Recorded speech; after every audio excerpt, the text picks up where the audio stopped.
सर्वप्रथम आपल्या सर्वांना जय भीम.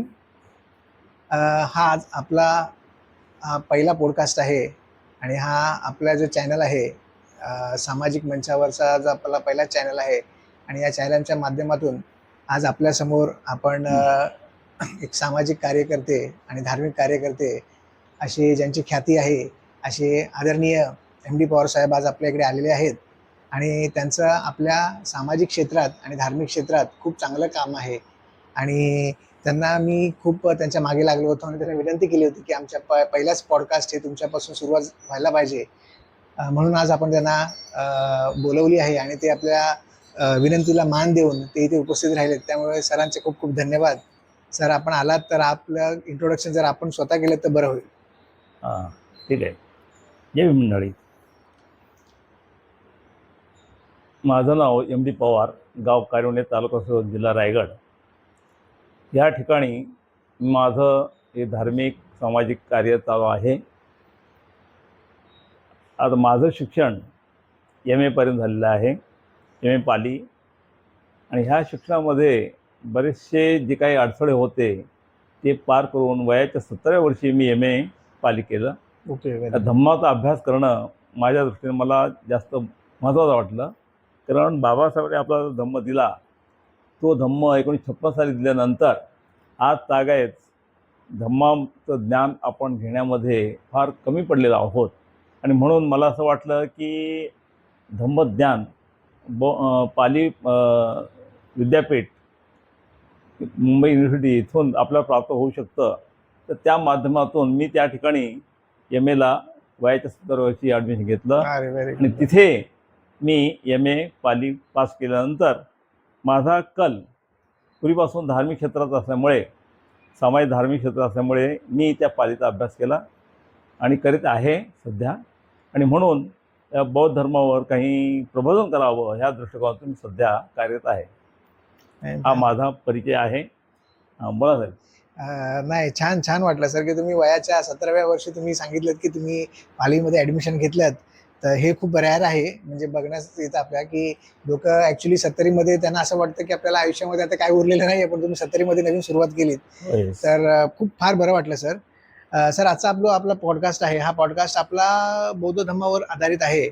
कारण की कसं आहे की बाबासाहेबांनी 1956मध्ये बौद्ध धम्म दिला आपल्याला, पण त्या बौद्ध धम्माचं आज जो प्रचार आणि प्रसार व्हायला पाहिजे तो तितका प्रचार आणि प्रसार कदाचित झाला नसेल. त्यामुळे काय आपले जे काही जे लोक आहेत आपल्या समाजातील, त्या समाजातील लोकांपर्यंत बौद्ध धर्म पोचावा, त्यासाठी हा जो चॅनल आपण जो सुरुवात केलेली आहे ती त्याच ह्याच्यातून आपण केली, त्या संकल्पनेतून केलेली आहे. तर सर, आपला आजचा जो पॉडकास्ट आहे ह्याच्यामध्ये आपण प्रामुख्याने आपण बौद्ध धर्मावरती थोडी चर्चा करू, कारण की तुमचा अभ्यास त्याच्यावरती जास्त आहे. त्याच्यामुळे आपण त्या संदर्भात आपण चर्चा करूया. तर सर, आपण जेव्हा बौद्ध धर्माचं जेव्हा आपण बोलतो, बौद्ध धर्माबद्दल आपण बोलतो, तेव्हा सगळ्यात पहिलं प्रथम असं आपल्याला विचार येतो की बुद्ध हे कोण होते? तथागत बुद्ध हे महामानव होते, कारण त्यांनी स्वतःच सांगितलंय की माझा जन्म मानवाच्या पोटी उदरी झालेला आहे. राजा शुद्धोधन मानव होता, महामाता मायादेवी ती पण मानव होती. त्याच्यामुळे त्यांचा जन्म त्या ठिकाणी लिंबुनी वनामध्ये झाला, हे रेकॉर्ड आहे. त्यामुळे ते मानव पुत्र होते, त्यावर एक शंका नाही. अच्छा. पण ते देवापेक्षा श्रेष्ठ होते. इतिपिसो भगवा रंग सम्मा समुद्धो विद्या चरण संपन्न लोकविदु अनुत्तर पुरुष धम्म सारथी सत्ता देव मनुष्यानं बुद्ध भागवती. तेव्हा भगवान बुद्ध हे कोण होते हे ह्याच्यामध्ये सर्व आलेलं आहे.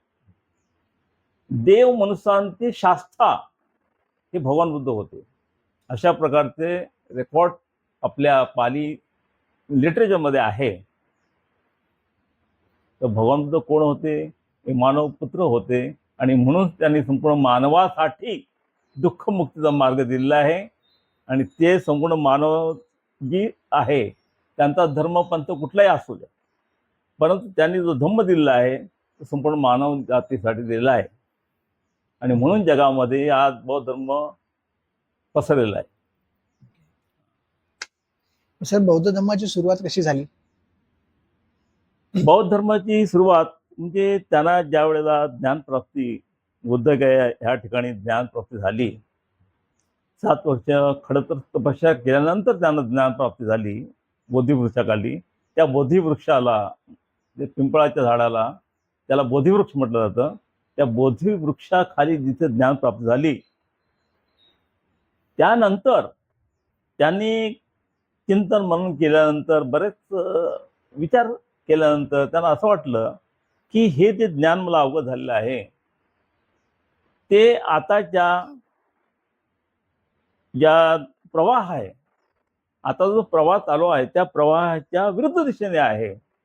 लोकांना रुचेल पचेल न पचेल काय करावं, आणि म्हणून अशा समज असताना त्यांनी निश्चय केला की नाही, माझे जे जुने सहकारी होते, विद्वान आहेत, तर त्यांच्यापर्यंत मला पोहोचलं पाहिजे. आणि म्हणून ते शोध घेत ऋषीपतन ह्या ठिकाणी गेले. तिथे त्यांना ते पंतवर्गीय साथी मिळाले. ते गेल्यानंतर भगवान त्यांच्याकडे जात असताना त्यांनी ठरवलं होतं की ह्यांना आपण यांचा आदर सत्कार करायचा नाही.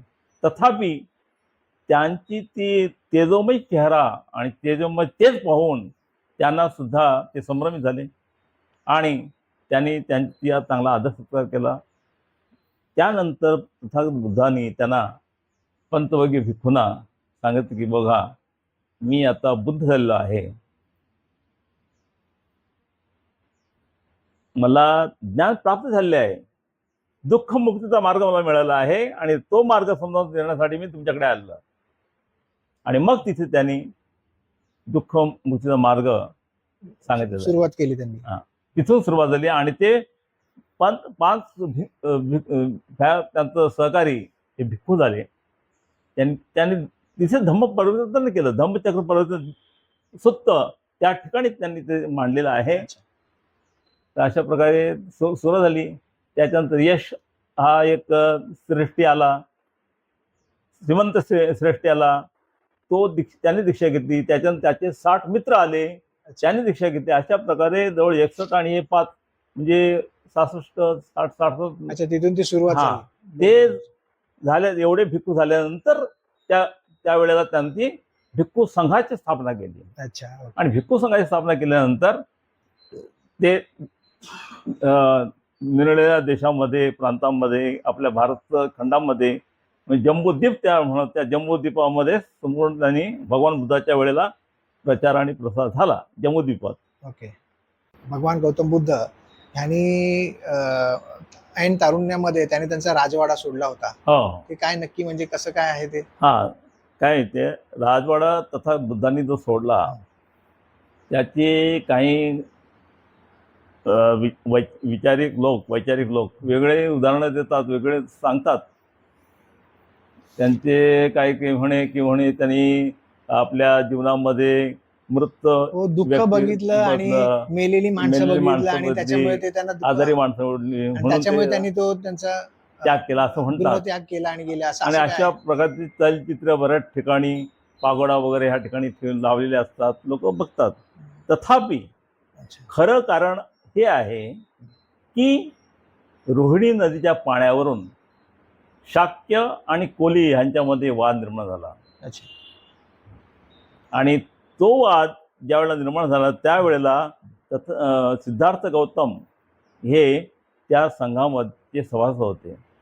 त्या मिटिंगला त्या जायचे, त्या सभेला जायच्या, ती परिषदा व्हायची त्यांना जायचे.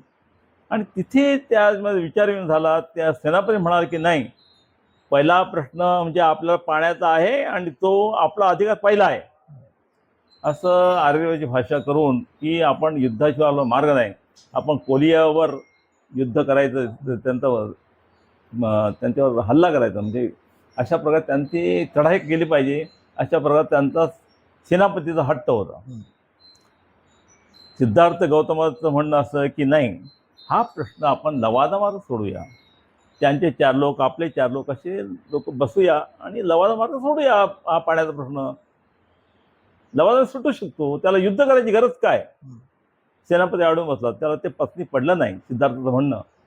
आणि म्हणून त्यांनी सिद्धार्थला सांगितलं की नाही, तू ह्या आपल्या हे जे सभागृह आहे आता तो अवमान केलेला आहे, तर तुला त्याच्याबद्दल शिक्षा द्यावी लागेल.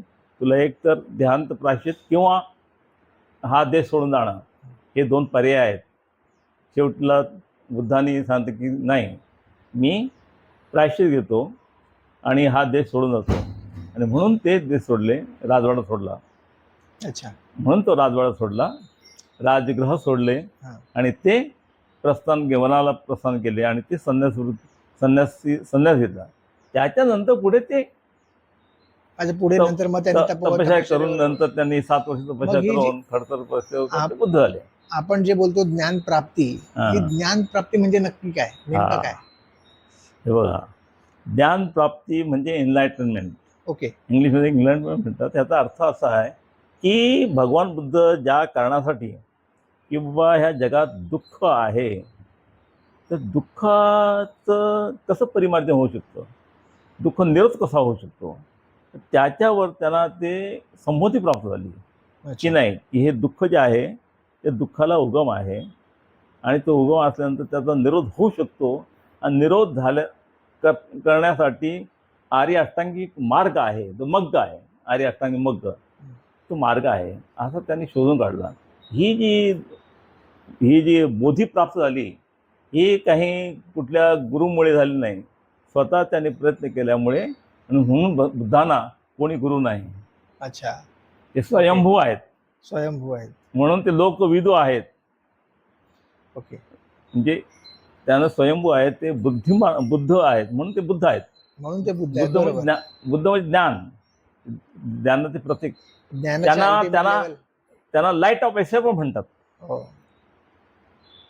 म्हणजे आशिया खंडाचा सूर्य किंवा प्रकाश, सिम्बॉल ऑफ पीस पण आहेत ना ते.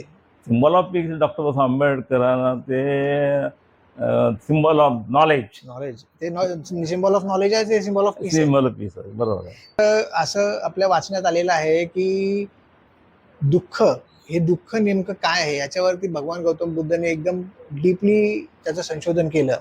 तर हे दुःख म्हणजे नेमकं काय असतं? दुःख म्हणजे काय? वेदना. ओके. दुःख म्हणजे वेदना, ज्या आपल्या दुःखाच्या वेदना होतात.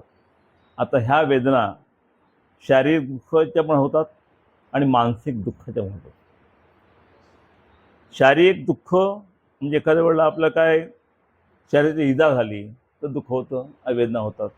मानसिक दुःख जे आहे ते थेट मनावर दुःख होतं.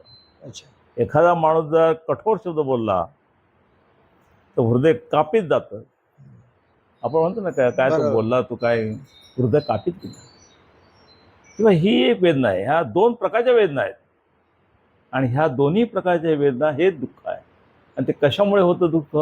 तण्णा, भूक,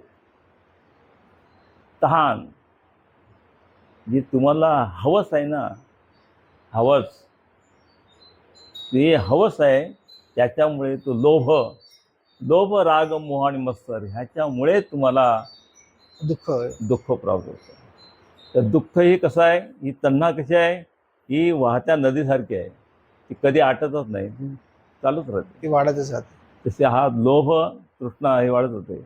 आणि ह्याला कमी करण्यासाठी आर्य अष्टांगी मार्ग हा त्याचा मार्ग आहे. अच्छा. हा.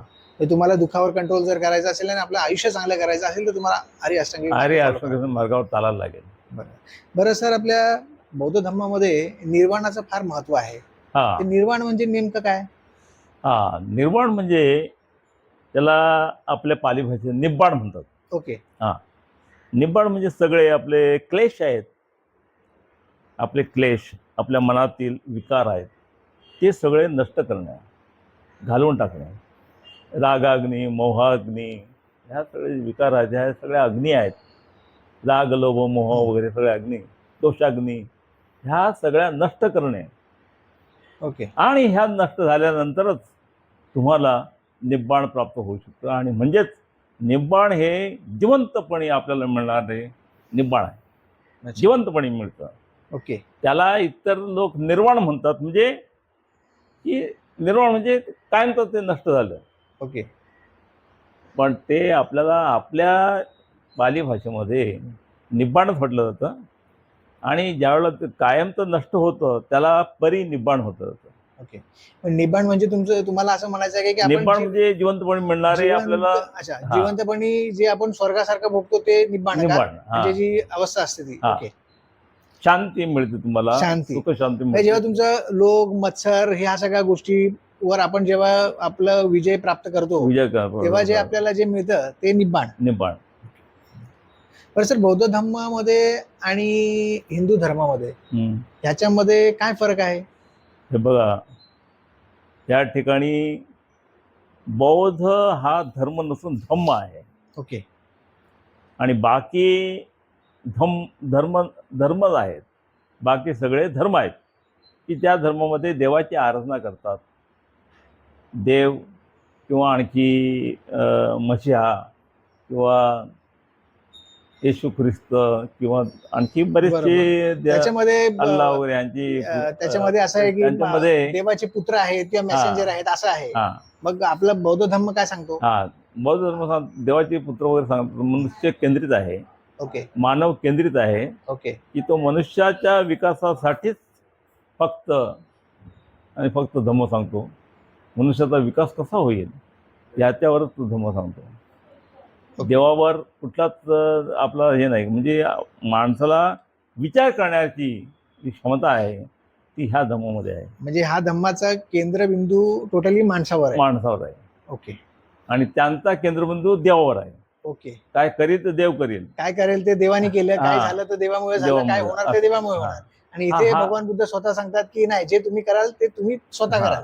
म्हणून कर्मसिद्धांत भगवंताने या जगाला कर्मसिद्धांत दिलेला आहे आणि कर्मावर आधारित हा धम्म आहे. अच्छा. म्हणजे तुम्ही जसे जे तुम्ही कर्म कराल हा. तसे फळ मिळाल. ज्याप्रमाणे जर कुशल कर्म केलं तुम्ही तर कुशल फलं मिळतील. अकुशल कर्म केलं तर अकुशल म्हणजे तुम्हाला विषयुक्त अशी फळं मिळतील. मतलब पण म्हणजे फळे मिळणार. जे भोगे वो पाओगे, जो भोगे वो पाओगे. करावे तसे भरावे. अच्छा अच्छा. बरं सर, आपल्या बौद्ध धर्मामध्ये आपण जे ध्यान वगैरे करतो, हे ध्यानाचं काय महत्व आहे? ध्यानाचं महत्व म्हणजे काय माहिती आहे की बघा, ध्यान म्हणजे एकाग्रता, तुमचं मन असणं आवश्यक आहे. मन एकाग्र करण्यासाठी ध्यानाची आवश्यकता आहे. जर तुमचं मन एकाग्र केलं तुम्ही, तर मन कसं आहे, चंचल आहे. बरोबर. फंदनं चंपलम चंचल दुनिवार्य दुतम उजीव करवतो मेघावी उसुकारो इव. आता आपलं मन कसं आहे, चंचल आहे, स्पंदन पावणारे आहे, ते दुनिवारी आहे, त्या निवारण होण्यासाठी आहे. दुर्रखम, त्याचं रक्षण करणे सुद्धा कठीण आहे. असं हे आपले जे मन आहे, तर ते उजीव करवती मेघावी. शहाणे लोक, मेघावी म्हणजे शहाणे लोक, त्याला सरळ करतात. उजीव म्हणजे सरळ करतात. कसं? उसुकारोव तेजने. उसुकारोव जसा बाणाला तेज करतो, शिकारी जसा बाणाला आपला तेज करतो, तशा प्रकारे आपल्या ह्या मनाला आपण सरळ केलं पाहिजे, त्यात दमन केलं पाहिजे, ते व्यवस्थित केलं पाहिजे आणि ते कुशल मार्गाकडे कसं वळेल हे आपल्याला लक्ष द्यायला पाहिजे. तर हे महत्त्वाचं आहे. म्हणून मनावरच आपला हा जो धम्म आहे, भगवंताने मनुष्य प्रधान धम्म आहे, तो मनावरच आधारित आहे. तर त्याला इथे देव दानव कोणी नाही. मन हे सर्वश्रेष्ठ आहे. अच्छा. अहिंसा आणि करुणाचं महत्व बौद्ध धर्मामध्ये काय आहे? हे बघा, अहिंसा ही माणसाने करू नये असं म्हटलेलं आहे. भगवान बुद्धांनी सुद्धा पंचशील दिलं, त्याच्यामध्ये सुद्धा अहिंसेला प्रथम पाणाती पाता वेरमणी सिक्खापदं समास, याच्यामध्ये अहिंसा करू नये. परंतु ह्या अहिंसेवर आता मी तुम्हाला एक सांगतो, एक उदाहरण देतो. अहिंसा कोणती करू नये, ती कोणती करावी, त्याबद्दल तुम्हाला एक भगवान बुद्धांच्या वेळीचं ते उदाहरण आहे ते सांगतो तुम्हाला. त्यावेळी धनंजयनी ब्राह्मणी, एका भारद्वाज ब्राह्मणाची पत्नी, अच्छा, ही भगवान बुद्धाची उपासिका होती, भक्त होती, थोडक्यात भक्त होती. तिला कुठे काय झालं तरी आपलं ते भगवानाचं स्तुती करत राहायची. हे विषय असे भारताच्या घरी बरेचसे त्याचे सहकारी मित्र भोजनासाठी आले होते आणि ते भोजन करीत असताना त्यांनी तंबीतली होती ब्राह्मणीला की बघ तू त्या बुद्धाचं एकही स्तुती करायचं नाही, काहीच बोलायचं नाही. तू या सर्व लोकांची व्यवस्थित निगराणी कर, आणि जेवण वगैरे जे काय आहे ते व्यवस्थित तू दे. परंतु ती एवढी भक्त होती की तिला राहवलं नाही.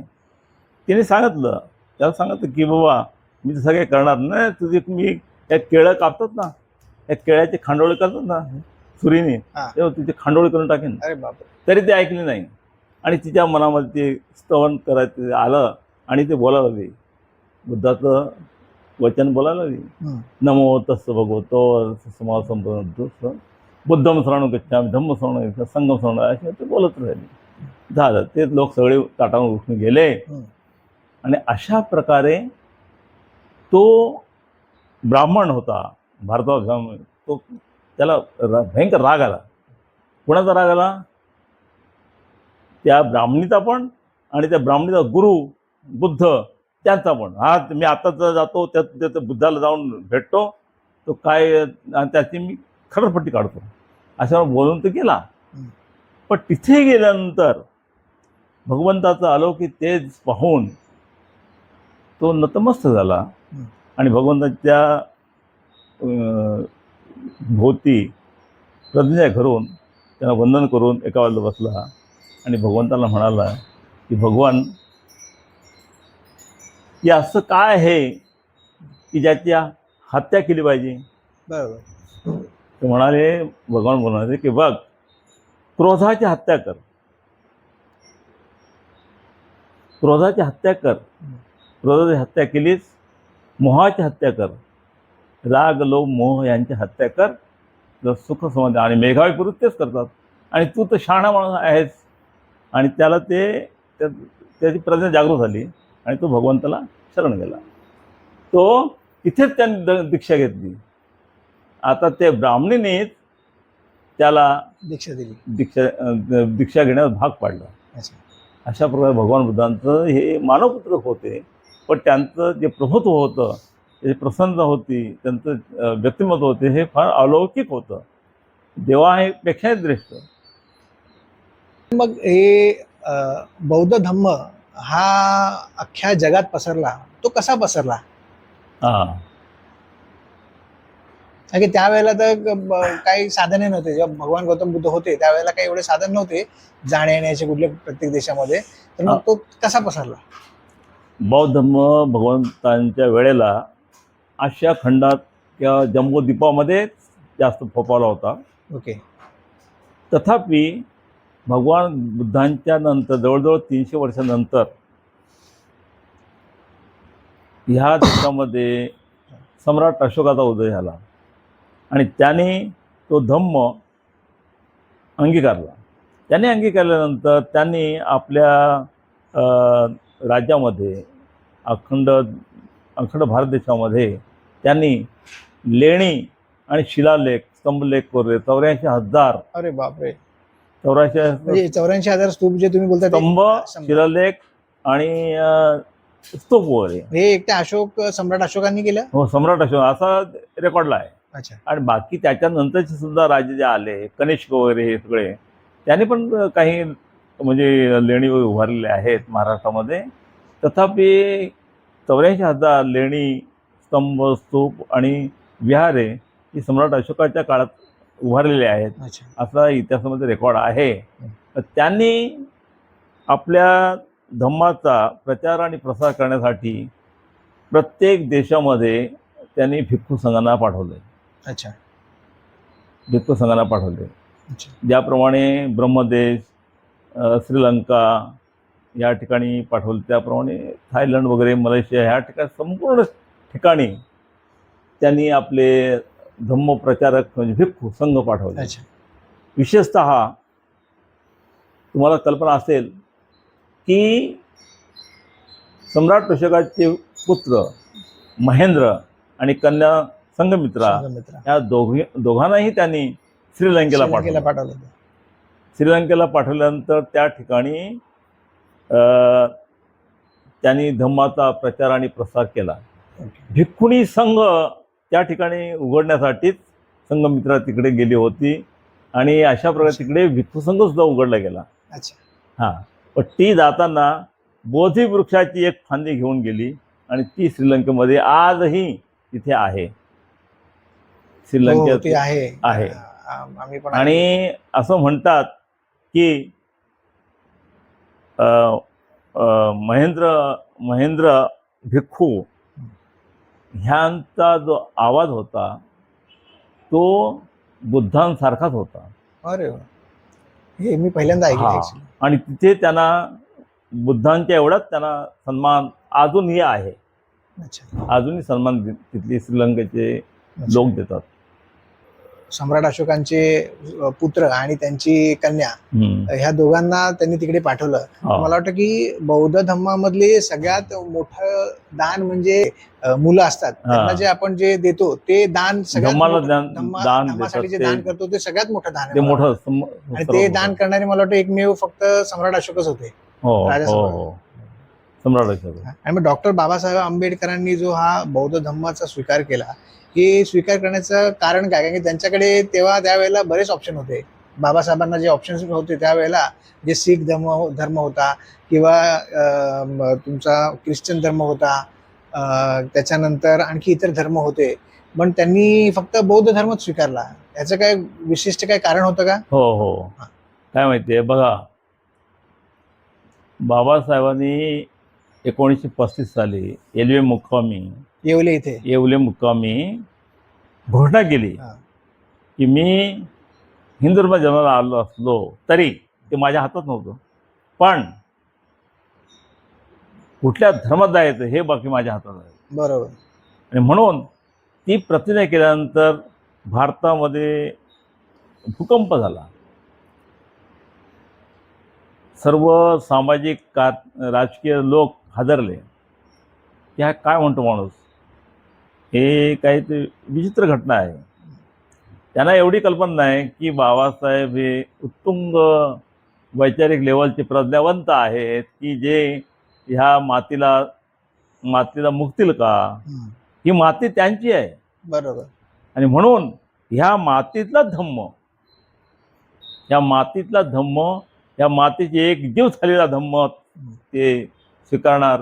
ह्यासाठी त्यांनी जबरदस्त अभ्यास केला आणि त्यांच्या लक्षात आलं की स्वातंत्र्य, समता आणि बंधुभाव ज्या धम्मामध्ये आहे तो धम्म एकच आहे. हा अभ्यास केल्यानंतर त्यांच्या लक्षात आल्यानंतर त्यांनी बौद्ध धर्माची आपल्याला दीक्षा दिली आणि बुद्धांच्या ओंजळीत आपल्याला टाकलं. नाही छान. त्याचं आता संवर्धन करणं, प्रचार आणि प्रसार करणं हे आम्हा सर्वांचं कर्तव्य आहे. सर, मला तुमच्याशी बोलून फार आनंद वाटला आणि मला फार बरं वाटलं की तुम्ही या वयाच्या, आता तुमचं मला वाटतं जवळपास 80च्या आसपास तुमचं एज असेल. जूनमध्ये 80 होईल. आता हा एप्रिल आहे, जूनमध्ये 80 वय पूर्ण होईल. की तुम्ही ह्या वयामध्ये सुद्धा तुम्ही धम्माबद्दल तुम्हाला म्हणजे तुमची उपासना आणि धम्माबद्दलचा जो अभ्यास आहे तुमचा असं सातत्याने तुम्ही जे करताय त्याच्याबद्दल काय म्हणजे तुमचं कौतुक करावं तेवढं थोडंच आहे. त्याचबरोबर की आजची पॉडकास्ट आपण इथे संपवू, पण त्याच्या अगोदर मला तुम्हाला फक्त एक सांगायचं होतं की तुम्ही आताचे जे जनरेशन आहे, जे नवीन जनरेशन आहे ते त्याच्यामध्ये काय की बौद्ध धर्मामध्ये असं काही बंधन नाही की कुठल्याही धर्माचा माणूस बौद्ध धर्म फॉलो करू शकतो. त्याचा धर्म फॉलो करता करता तो बौद्ध धर्म सुद्धा तो फॉलो करू शकतो. एवढं त्याच्यामध्ये बौद्ध धर्मामध्ये क्लिअर असं लिहिलं आहे, म्हणजे तुम्ही त्याचं आचरण करू शकता. तर आताची जी जनरेशन आहे त्या जनरेशनला तुमचं काही एक मौलिक मार्गदर्शन जर दिलं, ते एक शेवटचा प्रश्न आहे, तो त्या जर तुम्ही दिलं तर बरं होईल. कारण की त्याच्या कसं आताची तरुण पिढी आहे त्यांनी कसं वागलं पाहिजे की जे बौद्ध धर्माला अनुसरून, असं फक्त तुमच्या याच्यामध्ये ॲज पर युअर नॉलेज. आताची जी तरुण पिढी आहे त्या पिढीनं वाचन संस्कृती लोप पावली असल्यामुळे ती पिढी आपला अभ्यास करत नाही. त्यांचं इंटरनेटच्या माध्यमातून सगळं शिक्षण होतं. बरोबर आणि त्यामुळे त्यांची वाचनाकडे कल कमी आहे. बरोबर. आता बाबासाहेबांनी जेवढी पुस्तकं लिहिली आहेत ते वाचायला गेली तर आपलं आयुष्य संपून जाईल. बरोबर. आणि बुद्ध धर्म ज्या आपल्या धर्मामध्ये त्याने ठेवलेलं आहे, आपल्याला बाबासाहेबांनी आणून ठेवलेलं आहे, त्या धम्माचं जो पवित्र ग्रंथ आहे त्रिपिटक, तो वाचण्यामध्ये आपली हयात निघून जाईल. म्हणून बाबासाहेब आंबेडकरांनी संपूर्ण त्रिपिटक आणि पाली भाषेचा संपूर्ण अभ्यास करून त्यांनी बुद्ध आणि धम्म हे महान पवित्र ग्रंथ लिहिला आहे. तो ग्रंथ पालन आणि वाचन मनन चिंतन तरुणाने करावं आणि धम्म मार्गावर आरूढ व्हावं, हीच माझी एक त्यांना नम्र विनंती आहे. बरं बरं, थँक्यू सर, आपण आल्याबद्दल आणि आपला वेळ आपला दिला तिथे, त्याच्याबद्दल मी आपला खूप धन्यवाद मानतो. त्याचबरोबर आपल्या प्रेक्षकांना सांगतो की आपल्याबरोबर MD पवार साहेब आपल्याला त्यांचा एक अमूल्य वेळ त्यांनी दिला आणि आपल्याला मार्गदर्शन केलं, गाईड केलं. आणि सर, आम्ही तुम्हाला पुढेही बोलू, आम्हाला जसं जसं गाईडन्स लागेल तसं आम्ही तुम्हाला बोलू, आपण एक चर्चा करूया. आणि आपल्या सर्वांना विनंती आहे की आपल्या चॅनलला लाईक करा, सबस्क्राईब करा, फॉलो करा आणि तुमच्या मित्रांना आणि तुमच्या फॅमिलीला हा व्हिडिओ शेअर करा. नमो बुद्धाय. जय भीम साहेब.